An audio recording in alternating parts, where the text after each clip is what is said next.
Hi, this is Eric Dein. We just finished a great oral abstract session on day 3 of ACR 2021 Convergence.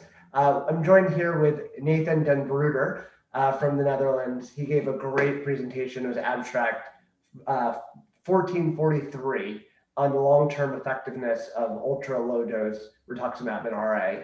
Congratulations, you did a really nice job of that talk. Can you tell Thank me you. what is ultra low dose rituximab? Yeah, so it's kind of an awkward term, right? And we think so too, but we had to call it that because you have the standard dose rituximab, the registered dose, which is 2 infusions of 1,000 milligrams, 14 days apart. And then there was also 2 infusions of 500 milligrams or 1 of 1,000 milligrams. And that was already called low dose in the literature, or standard low dose. Mm-hmm. So we had to go with something that was lower than low dose to talk about 500 or 200 milligrams per 6 months. And so we came up with ultra low dose, but it's kind of an awkward term actually. And tell me what did you find with this lowest dose of the rituximab? Yeah, so what we found was that in patients who participated in our redo trial, where we first investigated these low doses, we followed them up for another 2.5 years. And we saw that in those patients, first of all, almost everyone remained on rituximab. The disease activity remained very low in DAS28 of around 2.3, 2.4 on average. And we also saw that 70% of patients after 3 years were still receiving a dose of less than 1,000 milligrams per year. So that was 500 milligrams per 6 months in about 40% and 200 milligrams per 6 months in about 30%. So we saw that many patients actually did quite well on ultra low dose rituximab. Yeah, it was interesting how high the retention was across the board. That almost makes it hard to compare. Yeah. I think you had seven patients, which is 6%. Were only that switched therapy. Yeah, we were actually quite surprised at that as well, and even a little bit worried. Like, are these patients not secretly in drug-free remission, but we just are still giving them drugs, right? But the interesting thing to look at is that actually the patients who discontinued rituximab for a while during the study, almost all of them, after a year or maybe a bit longer, the disease flared up again and they needed treatment. Most then restarted rituximab treatment, and a few were part of the group that switched to another drug. Mm-hmm. So that kind of reassured us that, these patients do actually still need to be treated. One thing that did come up afterwards was in the Q&A was about CD19 levels. It sounds like that's something that you've been tracking across the board with all the patients. Do you know how many of them went down to undetectable levels after starting the rituximab?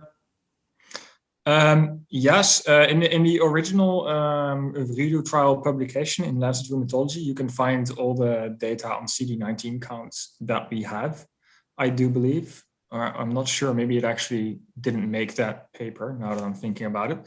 But in all groups, just after the infusion, there was basically no measurable CD19 positive B cells left.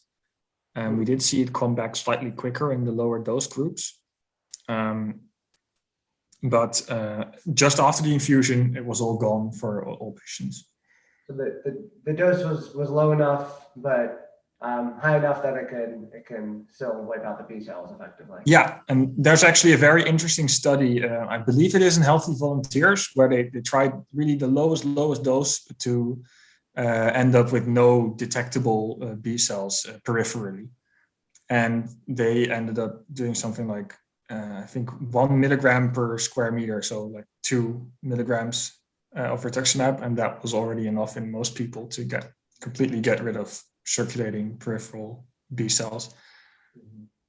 So that's suggesting that we might even go still lower. Right, and you brought up in the talk that the safety data didn't really show much of a difference, but maybe there's some underreporting in that. Do you have any plans? What's the next steps? Are you planning to follow? How do you plan to investigate that further? Specifically for the safety, we do not at this moment have any specific plans for rituximab specifically. We are looking at some other things more in general on our RA population. The main thing with this low dose rituximab, there's two things we're looking to do still. Is first, look at how this goes when we implement it into clinical practice, which we've been doing for a while now, but soon we also hope to be looking at those results. And secondly is a colleague of mine is going to start a study on subcutaneous 200 milligram doses of rituximab and see if we can use those instead of the 200 milligram really small infusion, so that patients have an even easier time getting the drug. Yeah, and I think certainly, with the next step, thinking about, rituximab, and the following talk after you was looking at rituximab outcomes in COVID. So it will definitely be interesting to see what this means for vaccine responses, patient outcomes. Limiting the dose of rituximab can certainly be very helpful in our patients. Yeah, we think so too. And a coworker of mine is also doing a study on the vaccination response. And because we have these ultra low dose rituximab patients, which I don't think any other center in the world has, we can look at the dose response relation, whether people respond better to vaccination with lower doses of rituximab. And that's currently under submission. So those results should be available soon.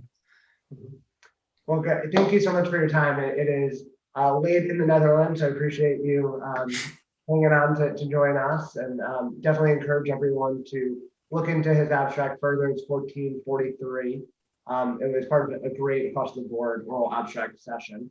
Thank you so much for your time. Thank you for inviting me and your enthusiasm. Absolutely. And, check out Room Now for lots more information about, all the other great studies across the board that have been presented during this Convergence 2021. Thank you very much. Thank you. Will do.